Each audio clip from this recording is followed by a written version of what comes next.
আসসালামু আলাইকুম ভিউয়ার্স, সবাই কেমন আছেন? আশা করি সবাই ভালো আছেন। আমি আল্লাহর রহমতে আপনাদের দয়া অনেক ভালো আছি। আমি নারী সেবার পক্ষ থেকে সবাইকে শুভেচ্ছা অভিনন্দন জানাই। আমি আরিফুল ইসলাম হৃদয়। আমি নতুন একটা পোশাক নিয়ে আপনাদের সামনে উপস্থিত হয়েছি। পোশাকটার নাম হচ্ছে প্যান্ট কাটিং পাজামা। প্যান্ট কাটিং পাজামা এখনকার নতুন সময় নতুন যুগের একটা আপডেট একটা পোশাক। প্যান্ট কাটিং পাজামা মাপ লাগবে হচ্ছে তিনটা। মাপ তিনটা কি কি দেখেন এখানে লেখা আছে, আমি বলে দিচ্ছি। প্রথম মাপটা লাগবে হচ্ছে লম্বা 40 ইঞ্চি। 40 ইঞ্চি লম্বা মাপটা নিতে হবে কোমরের থেকে বা নাভি থেকে পায়ের পাতা পর্যন্ত। এটাকে লম্বা অথবা ঝুল বলা হয়। তো দেখেন আমরা এখানে 40 লিখেছি, সবাই কিন্তু 40 হবে না, এক একজনের এক একটা মাপ হবে। তো আমরা 40 দিয়ে আপনাদের এখন আপাতত ধারণা বা বোঝাবো। তো দেখেন 2 নম্বরে লেখা আছে হিপ। হিপ মাপটা হবে কোমরের নিচে উঁচু স্থান, যেটাকে পাছা বলা হয়। এই পাছা বা হিপের মাপটা নিতে হবে ফিতা দিয়ে চতুর সাইডে ঘুরাই 4টা আঙ্গুল ভিতরে রেখে আমাদের মাপটা নিতে হবে। তো দেখেন এখানে একটা মাপ নেওয়া হয়েছে 36 ইঞ্চি, কিন্তু সবাই 36 হবে না, এক একজনের এক রকম হবে। তো আমরা 36 দিয়ে বোঝাবো আজকে আপনাদের। 36 যদি আপনি বুঝতে পারেন, যে কোনো পোশাক আপনি কাটতে বা সেলাই করে বা আপনি পোশাকটা তৈরি করতে পারবেন। তো লক্ষ্য করেন আরেকটা মাপ নেওয়া হয়েছে এখানে ঘের অনেকে 3 নম্বরে লেখা আছে ঘের 12 ইঞ্চি। তো এটা অনেকে ঘের বলে, অনেকে অনেক জায়গায় মুহুরি বলে, পায়ের মুহুরি বা পায়ের ঘের। পায়ের গোল করে নিচে ওখানে ঘের বা মুহুরির মাপটা আমাদের নিতে হবে 12 ইঞ্চি। কিন্তু 12 ইঞ্চি সবার হবে না, এক একজনের এক রকম মাপ হবে। তো যাই হোক, আশা করি মাপগুলো বুঝতে পারছেন। ধন্যবাদ। তো লক্ষ্য করি আমরা কাপড়ের দুইটা ভাঁজ থাকে, একটা জরিপ ভাঁজ, একটা সঠিক ভাঁজ। এই সঠিক ভাঁজে আমরা প্রথমে স্কেল বা ফিতা আমরা ধরে এখানে একটা ছবি বা ডায়াগ্রাম করে আপনাদের এখন এই মুহূর্তে আমি দেখাবো, সবাই লক্ষ্য করেন। তো দেখেন প্রথমে আমি নিব হলো 2 ইঞ্চি। 2 ইঞ্চি নেওয়ার পরে 2 ইঞ্চি আস্তে আস্তে করে 2 ইঞ্চি একবারেই বাদ দিতে হবে। একবারে বাদ দিয়ে আমাদের নিতে হবে 12 ইঞ্চি। 12 ইঞ্চি নেওয়ার পরে 2 এর থেকে 12 আর 2 এর থেকে আমাদের নিতে হবে 41 ইঞ্চি। লক্ষ্য করেন আমরা এটা 2 ইঞ্চি নিচে রাবার ঘর, সবার জন্য 2 হবে। এটা 2 এর থেকে 12, এটার নাম হচ্ছে হাই। এই হাই হবে সবার হবে হিপের মাপের 3 ভাগের 1 ভাগ। লম্বা হবে লম্বা মাপের থেকে 1 ইঞ্চি বেশি, ওখানে 40 আছে, এখানে লিখবো 41 ইঞ্চি। তারপরে লক্ষ্য করেন এই 2 এর থেকে ডাইন থেকে একটা দাগ টানতে হবে কোমর লাইনের বা মাজা বা কোমর। এই কোমর লাইনটা দাগ আমাদের টানতে হবে আজকে 12 ইঞ্চি। 12 ইঞ্চি আপনারা বলতে পারেন এই মাপটা এই কোমরটা আমরা সবাই কি 12 নিব কিনা? না, এই মাপটা এই দাগটা হবে আমাদের এখানে হিপের মাপ যা হবে, হিপের মাপ বা পাছার মাপ যা হবে তার 3 ভাগের 1 ভাগ। তাহলে 36 কে 3 দিয়ে ভাগ করা হয় 12। আমরা এখান থেকে একটা দাগ টেনে দিব 12 ইঞ্চি দাগ টেনে আমরা সাধারণত লিখে রাখলাম 12 ইঞ্চি আপনাদের সুবিধার্থে। লক্ষ্য করেন এখানে আমরা নিয়েছি হাইটা হচ্ছে 12 থেকে আরেকটা দাগ বাড়ি কাটানি দিতে হবে, সেটা হচ্ছে 14 ইঞ্চি পর্যন্ত। 14 কোমর লাইন থেকে 2 ইঞ্চি বেশি। কোমর লাইন থেকে 2 ইঞ্চি বেশি বলতে পারেন বন্ধু, এখানে কোমর লাইন থেকে কেন 2 ইঞ্চি বেশি নিতে হবে? দেখেন আমাদের প্রতি ক্লাসে বা প্রতি সময় আমরা বলে রাখি যে কোমর লাইন থেকে হিপের এখানে কাপড় 2 ইঞ্চি বেশি নিতে হবে, কারণ কোমর এখানে কাপড় কম লাগে, হিপের এখানে মাংস বেশি উচিত, এই জন্য এখানে কাপড়টা বেশি লাগে। তো আমরা এখানে দাগ টেনে দিব 14, আমরা একটা চিহ্ন বা পয়েন্ট করবো 12 সোজা 12 ইঞ্চি। তো লক্ষ্য করেন আমি লিখে দিচ্ছি আপনাদের সুবিধার্থে, 12 জায়গায় 12, 14 জায়গায় 14 লেখা হয়ে গেছে। এবার লক্ষ্য করেন এখানে একটা জিনিস আমাদের বুঝতে হবে। আজকে নিচে বুঝতে পারছেন প্যান্ট কাটিং পায়জামাটা। প্যান্ট কাটিং এই পায়জামাটা এই পায়ের ঘেরে একটু অন্যান্য পোশাক থেকে একটু আলাদা। তো আমি আশা করবো আপনারা সুন্দরভাবে আমাদের ভিডিওটা শুরু থেকে শেষ পর্যন্ত দেখবেন, কেউ স্কিপ করে দেখবেন না। তো দেখেন এবার আমাদের যেটা করতে হবে, এই এখানে আছে কত? এখানে আছে 41 থেকে ডাইন দিকে একটা দাগ বা রেখাটা আমরা টেনে দিব, সেটা একটা কাপড়ের বহর পর্যন্ত বা বলা যায় কাপড়ের বহর পর্যন্ত। আপনি একটা আনুমানিক একটা দাগ টেনে নেবেন। কেন দাগ টেনে নেবেন একটু পরে বুঝতে পারবেন। দেখেন আমাদের দাগ টানা করবে, পুরো দাগ টানা পরে আমাদের যেটা করতে হবে এখানে 12 থেকে একটা কত নিয়ে আছে 14 অর্ধেকে একটা চিহ্ন করতে হবে 7।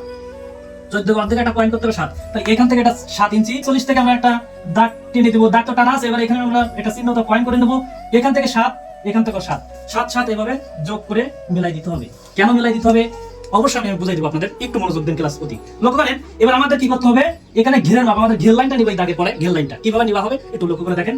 এখানে ঘের মাপটা আছে 12, ঘেরের মাপটা আছে 12 অর্ধেক কত হয় 6, 12 অর্ধেক 6, তার সাথে সেলাইয়ের জন্য আমরা 1 ইঞ্চি বেশি নিব। তাহলে আমরা ভাই 12 অর্ধেক 6 1 ইঞ্চি 7। এবার 7 ইঞ্চি এই দাগের দুই পাশে ভাগ করে দিতে হবে। প্যান্ট কাটিংটা এইভাবে নিতে হয়, পায়ের ঘের বা মুহুরিটা।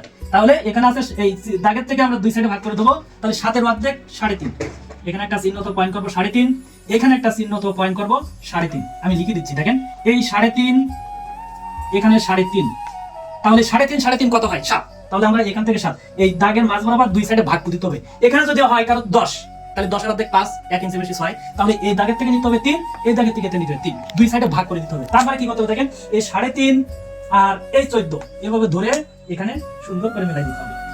তারপর লক্ষ্য করেন এখানে আছে 3.5, হ্যাঁ এখানে একটু লক্ষ্য করেন সবাই, এখানে আছে 3.5 থেকে আমাদের মিলাইতে হবে 12। যেমন আমরা মিলাইছি 3.5 থেকে 14, আর এই দিকে মিলাইতে হবে 3.5 থেকে হাইয়ের এই 12 এইভাবে ধরে আমরা এখানে খুব সুন্দর করে মিলাই দিব। দেখেন আমাদের প্যান্ট কাটিং এর চিত্র বা আমাদের ডায়াগ্রাম ছবি কিন্তু প্রায় হয়ে গেছে। এবার আমাদের দেখেন অন্যান্য পোশাকের মতন আমরা এই 12 কোমর লাইন আর হিপ লাইনটা ধরে উপরের জরিপ ভাঁজ সহ এভাবে যোগ করে দিতে হবে। দেখেন অন্য পোশাকের মতন হয়ে গেছে।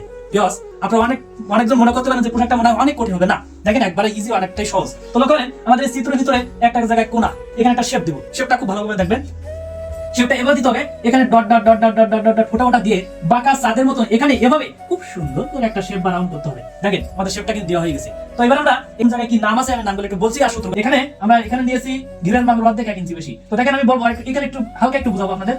হ্যাঁ দেখেন এখানে 12 জায়গায় যদি 10 হয় তাহলে কি করবেন, 10 এর 2 ভাগ করবেন, 2 ভাগের 1 ভাগ হয় 5, আর তার সাথে 1 ইঞ্চি বেশি নেবেন। অর্ধেক বা 2 ভাগের 1 ভাগ একই জিনিস, একই কথা।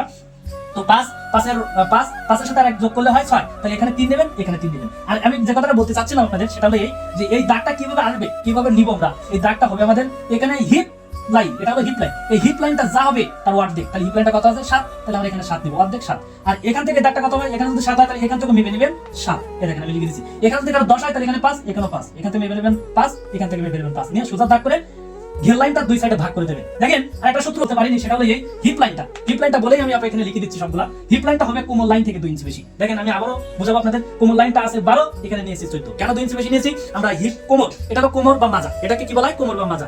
এই কোমরের নিচে যেটা উঁচু স্থান, সেটাকে যেখানে মাংস বেশি, এটা হিপ বা মাজা বলা হয়। দেখেন কোমরের এখানে কাপড় কম লাগে, আমাদের শরীরে সবথেকে চিকন স্থানটা কিন্তু কোমর। তো কোমরের এখানে কাপড়টা কম লাগে, হিপের এখানে কাপড়টা বেশি লাগে। তো দেখেন অনেক ছাত্রী অনেকজন আমাদের কাছে প্রশ্ন করে, স্যার আমরা এখানে যদি 12 নেই, আবার এখানে যদি আমরা 12 নেই তাহলে কি হবে। আমি একটু সহজ করে বলবো, আপনি যদি কোমরের এখানেও বাড়ান দেন, হিপের এখানেও বাড়ান দেন, তাহলে আপনার কি হবে, আপনার হবে জানেন, আপনার এই কোমরের জায়গায় ঠিকঠাক হবে, কিন্তু হিপের জায়গায় আপনি ঠিকঠাক করতে পারবেন না। করতে পারলেও বসতে গেলে কিন্তু ফটাস করে ফেটে যাবে। এই জন্য এই ভয়টা থাকতে পারে। তাই আমি বলবো এখানে যা নেবেন এখান থেকে 2 ইঞ্চি বেশি নেবেন। আমি নামগুলো লিখে দিচ্ছি, সবাই নামগুলা লেখাটা দেখেন।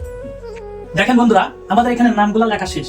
তো দেখেন এখানে নাম সব যেখানে যে নাম বলা হয়েছিল সেখানে সেভাবে কিন্তু সেই নামগুলো লেখা হয়ে গেছে। এবার আমি আপনাদের দেখাবো কিভাবে পোশাকটা কাপড়টা ভাঁজ করতে হবে, কিন্তু ভাঁজ কিন্তু লেখা আছে 2 ভাঁজে। সবাই লক্ষ্য করেন 2 ভাঁজে 4 পার্টে 4 পিস হবে। এটা কয় পিস হবে, 4 পিস। অন্যান্য পোশাক কিন্তু 2 পিস হয়ে থাকে, এটা কিন্তু 4 পিস হবে। কেন 4 পিস হবে একটু মনোযোগ দেন। দেখেন আমাদের কাটাটা শুরু এখান থেকে কাটতে 12 থেকে কাটতে উপরে রাবার এই 2 এর উপর পর্যন্ত। তারপর আমাদের কাটতে হবে এখান থেকে এই পর্যন্ত, কাটতে আমাদের 12 থেকে কাটতে শেপ দিয়ে ঘুরাই এই 14 থেকে কাটতে এই হচ্ছে আমাদের 3.5 পর্যন্ত।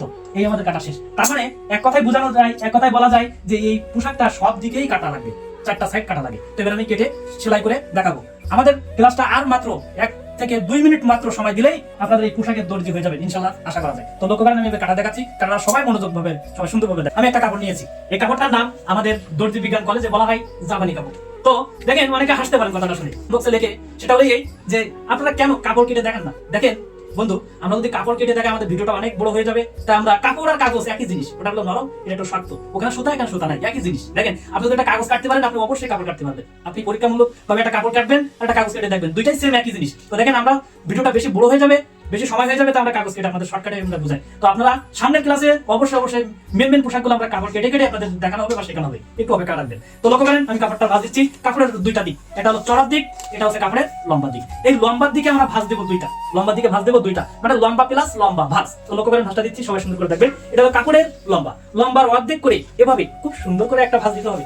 একটা ভাঁজ দিলেই হয়ে যাবে 2টা পার্ট।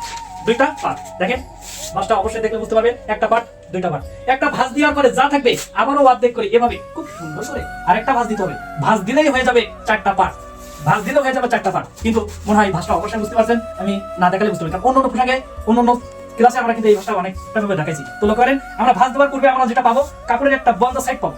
এই বন্ধ সাইড, আটকানো সাইড আমাদের এটা নিজের কাছে বা শরীরের দিকে রাখতে হবে। এটাকে আমাদের বলা হয় সঠিক ভাঁজ। এই সঠিক ভাঁজ নিজের কাছে দিকে রেখে এখানে যেভাবে চিত্রটা আছে, এখানে চিত্রটা আমরা উঠাই নিব 4টা পার্টি। আমি চিত্রটা করে দেখাচ্ছি, ঠিক ব্ল্যাকবোর্ডে যে চিত্র করা হয়েছে এখানে সেভাবে একইভাবে চিত্র এখানে করা হবে।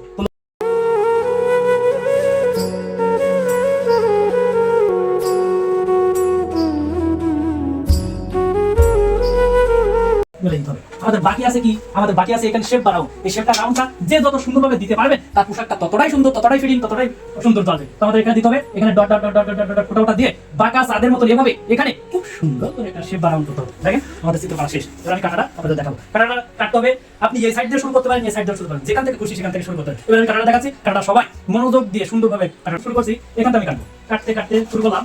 হ্যাঁ 3.5 থেকে কাটবো আমি 12 থেকে এখানে যে ভাঁজ থাকবে এই ভাঁজটাও কেটে দিতে হবে। অল্প করে বাদাই, এখানে অল্প করে আমাদের নিয়ে কোনোরকম ভাষা কেটে দিতে হবে। দেওয়ার পূর্বে আপনাদের যেটা করতে হবে, এবার অন্যান্য পোশাকের মতো ঘের লাইন দিয়ে কাটা শুরু করতে হবে। লক্ষ্য করেন, সবাই লক্ষ্য করেন। এই এখান থেকে কাটতে কাটতে আমরা 14 পর্যন্ত কাটবো। 14 এখানে একটা শেপ আছে, শেপের এখান থেকে এইভাবে ঘোরায় ঘোরায় এভাবে খুব সুন্দর করে কাটবেন। দেখেন দেখেন জাদু খেলার মতন আজকে প্রোডাক্ট আপনারা শিখতে পারবেন। সবাই লক্ষ্য করেন, আমাদের কাটা শেষ। আমাদের কাটা কি? আমাদের কাটা শেষ নেই বন্ধু। দেখেন এখানে 4টা পিস হয়েছে, দেখেন এখানে 2টা, এখানে 2টা। এবার আমাদের কি করতে হবে? যে অবস্থা আছে সেই অবস্থায় 2টা 2 পাশে ভাগ করে নিতে হবে। নিয়ে এবার আমরা এই দেখেন যেটা সঠিক ভাঁজ বা যেখানে একটা ভাঁজ ছিল সেই ভাঁজ থেকে উপরের থেকে সেলাই করতে করতে আমরা একবারে এন্ড পর্যন্ত চলে যাব। কারণ প্যান্ট কাটিং এখানে একটা কি থাকে? এখানে একটা চাপ সেলাই বা একটা চওড়া করে একটা সুন্দর একটা সেলাই থাকে, দুই সাইডে কিন্তু সেলাই থাকে। এজন্য আমাদের এটাও কেটে আবার সেলাই করতে হবে। তো লক্ষ্য করেন আমি সেলাইটা দেখাচ্ছি, সবাই সেলাইটা মনোযোগ দিবেন। দেখেন বন্ধুরা আমি সেলাই করে দিচ্ছি, এখান থেকে সেলাইটা আমি শুরু করতেছি। সবাই লক্ষ্য করেন, সেলাইটা অবশ্যই শুরু থেকে শেষ পর্যন্ত দেখবেন। লক্ষ্য করেন, দেখেন বন্ধুরা আমাদের সেলাই করা শেষ। এবার আমাদের যেটা করতে হবে, এই যে মাঝ বরাবর একটা সেলাই বা ভাঁজ নিয়ে আমরা নিয়ে আসছি। এবার এই কাপড়টা যে কোনো একদিকে দিয়ে এখান থেকে আবার একটা কিনারা বরাবর দিয়ে চাপ সেলাই দিবেন। চাপ সেলাই দিবেন দেওয়ার পূর্বে আপনার যেটা করতে হবে, আপনি যদি 1 ইঞ্চি বেশি নেন লম্বা মাপের থেকে, সেই 1 ইঞ্চি এখানে এই প্লেট বা মুহুরিটা ভাঁজ করে দেবেন। প্লেট বা মুহুরিটা এখানে ভাঁজ করে দেবেন, দিয়ে কিনারা বরাবর দিয়ে সুন্দর করে সেলাই দেবেন। আপনি যদি এখানে লম্বা থেকে 2 থেকে 3 ইঞ্চি বেশি নেন তাহলে এইটা কি করতে হবে? আপনার এটা বেশি চওড়া করে ভাঁজ করতে হবে। দেখবেন অন্যান্য প্যান্ট কাটিং পায়জামায় অনেক চওড়া করে ভাঁজ থাকে বা ওখানে বক্রম দেওয়া থাকে, তবে সেটাও করতে পারবেন বা 1 ইঞ্চি ভেঙেও সেলাই করতে পারবেন। এবার আমি সেলাইটা দিচ্ছি, সেলাইটা দেখেন। দেখেন বন্ধুরা আমি সেলাইটা দিচ্ছি, ঘের বা মুহুরি যেটা বলা হয় সেটা আমি সেলাই দিয়ে দিচ্ছি। দেখেন আমাদের সেলাই শেষ। এবার আমরা কি করব? এটার মতন ওটাও আমাদের সেলাই করে নেওয়া হয়ে গেছে। এবার আমরা ওটার সাথে এটা আমরা সেলাই করে আপনাদের দেখাচ্ছি। দেখেন আমাদের 2টা পিস একই ভাবে একই সমান করে আমাদের সেলাই দুইটা শেষ। তো আমরা কি করব এবার? এটা হলো সোজা পাশ, সোজা পাশ বা সদর পাশ বা ভাউ পাশ। এই ভাউ পাশ ভিতরে রাখতে হবে, ভাউ পাশ ভিতরে রেখে উল্টা পাশ বাইরে রাখতে হবে। বাইরে রেখে অন্য পোশাকের মতো অন্য ক্লাসে আপনারা দেখছেন প্লাজো পায়জামা, তারপর চুড়িদার পায়জামা যেভাবে আপনি সেলাই দিচ্ছিলেন ঠিক একইভাবে এখানেও সেলাই করতে হবে। উপরের থেকে আমরা সেলাই দিব এই শেপ পর্যন্ত। দেখেন আমরা সেলাই দিচ্ছি, এখানে উপরের থেকে সেলাই দিব আমরা এই শেপ পর্যন্ত। আমি সেলাইটা দিয়ে দিচ্ছি। এই সাইডে যেভাবে সেলাই দিবেন ঠিক একইভাবে এই সাইডেও আমরা একইভাবে সেলাই দিব। সেলাই দিব উপরের থেকে সেলাই করতে করতে আমরা এই শেপ পর্যন্ত সেলাই দিব।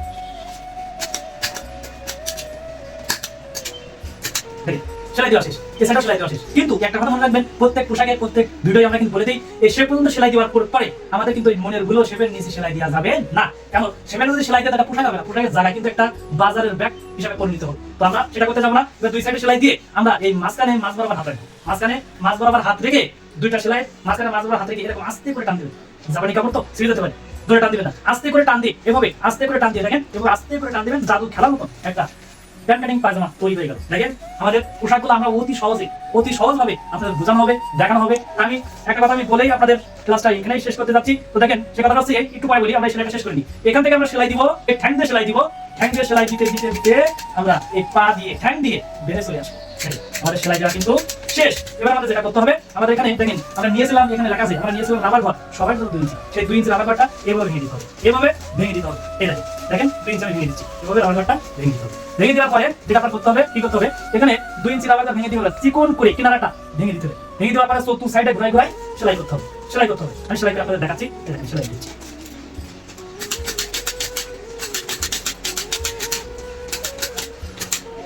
দেখেন বন্ধুরা সেলাই দেওয়া আমাদের শেষ, রাবার ঘরের। আর সেলাই দিতে হবে একটা কথা মনে রাখতে হবে, যে কোনো একটা সাইডে ছিদ্র তো ফাঁকা রাখতে হবে। কেন ছিদ্র ফাঁকা রাখতে হবে? এখানে রাবার বন্ড বা ফিতা আপনি যেটাই ব্যবহার করেন এই একটা ছিদ্র ফাঁকা রাখতে হবে। আপনি যদি রাবার বা বন্ড দেন তাহলে আপনি এখানে একটু ওয়াল সাইডে এখানে একটু ফাঁকা রাখতে পারেন। আপনি বন্ড বা ফিতাটা এখান থেকে উঠানো নামানো করতে হবে। আপনি যদি রাবার দেন নিচে একটু ছিদ্র বা ফাঁকা রাখবেন, এখান থেকে রাবার উঠাবেন আর নামাবেন। তো দেখেন রাবার কিন্তু দিলে হয়ে যাবে প্রোডাক্টটা। আমি আপনাদের একটা রাবার দেখাবো, সেই রাবারটা কোথাও কিনতে পাবেন না, শুধুমাত্র আমাদের কাছে। এই রাবারটার নাম হচ্ছে হ্যান্ড রাবার। দেখেন রাবারটা দিলে কেমন দেখা যায়। রাবারটা আমি দিচ্ছি, দেখেন কত সুন্দর রাবার। এই দেখেন হ্যান্ড রাবার, হ্যান্ড রাবার মানে হাত রাবার। এই দেখেন রাবার দিলে মাঝে কি হয়? টাইট হয়ে যায়, কুচি হয়ে যায়। এত সুন্দর টাইট হয়েছে, এত সুন্দর কুচি হয়েছে, ওরে বাপ রে বাপ, আমি ছাড়াতে পারছি না। দেখেন দেখেন দেখেন দেখেন দেখেন কত সুন্দর রাবার। এই দেখেন সবাই এইভাবে রাবারটা দিয়ে দিবেন বা অন্য রাবার যেটা আপনারা দিতে চান সেই রাবারটা দিবেন। তো দেখেন এবার আমি একটা ছোট একটা কথা বলেই আপনাদের ক্লাসটা এখানে শেষ করবো। সেটা হচ্ছে আমাদের নারী সেবায় যদি আপনি নতুন হয়ে থাকেন আমাদের চ্যানেলটা সাবস্ক্রাইব করে রাখবেন। আপনারা ওখানে কমেন্ট বক্সে ওখানে লিখবেন কোন পোশাকটা আপনারা শিখতে চান, কোন পোশাকটা আপনারা দেখতে চান। আর আমাদের একটা ফেসবুক পেজ আছে, ফেসবুক পেজের নাম আছে মাস্টার দর্জি প্রশিক্ষণ। এখানে আপনি যদি নতুন হয়ে থাকেন ফেসবুক পেজটা অবশ্যই ফলো করবেন, ওখানে লাইক শেয়ার কমেন্ট করবেন। আর নতুন ভিডিও পাওয়ার জন্য সবাই অপেক্ষা থাকবেন। সবাই সুন্দর থাকুন, সবাই ভালো থাকুন। আল্লাহ হাফেজ।